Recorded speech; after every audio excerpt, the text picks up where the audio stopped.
Renan Alberto, líder de Caribe.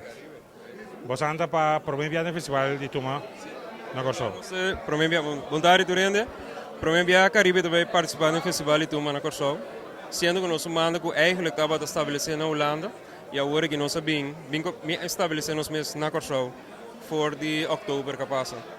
Ja, é reto daí e ja, Tuma também nos coisas, nós vai ver. Boa participação em Kiko e banda Renan. Quanto cantante botin Kiko nos prospera de Caribe? Nou, nós temos quatro cantantes, quatro tumba. Cristalino Corosol, John Francis Jacobs de Aruba, dan ons drummer, trompet, coisas, en bij canta, tumba na Corosol também.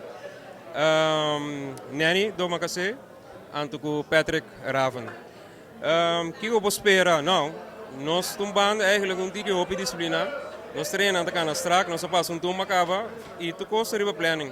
Zo hoor ik dat onze man die training mas, aan midden gewoon nós echt trainen riba, train effectief, en to, sei nós bezig kunnen. Seguro, seguro.